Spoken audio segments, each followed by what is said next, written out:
may pagkain tayo, hindi tayo binabaha, and then just knowing na ang daming tao out there na nawalan ng pamilya, nawalan ng bahay, ang daming nawala sa kanila. Kaya actually, pinospone ko din yung pag-post ng vlog ni Mama na birthday niya kasi parang I don't think it's the time na mag-upload ako ng vlog habang marami sa ating mga kababayan, mga Pilipino, doon sa iba't ibang lugar na hirap na pinagdadaanan yung ganitong sitwasyon. Sobrang bigat sa akin and hindi ko talaga kaya.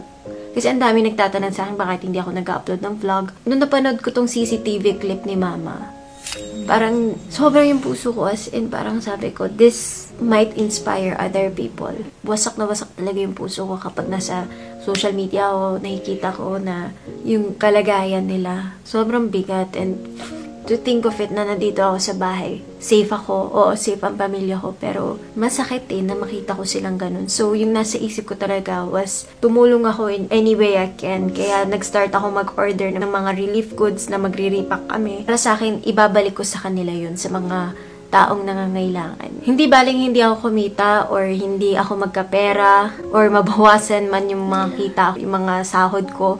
I don't mind kasi makakatulong ka naman. And I hope this inspires other people kasi hindi mo madadala yung pera sa afterlife. Hindi mo naman madadala, iiwan mo lahat ng gamit. So, help as much as you can. Yun talaga yung turo sa amin ni Mama lagi na tumulong kayo kasi anong gagawin mo sa pera mo? Oo nga, ang yaman mo, pero like, mayaman ka pero hindi ka tumutulong. What's the point of that? Yeah.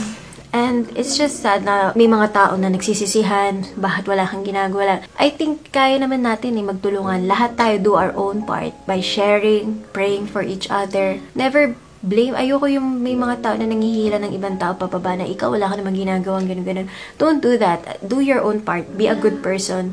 And see guys, wala naman maitutulong yung pagsisisihan. Kapag nanisik ka ba ng tao, will that save someone else's life?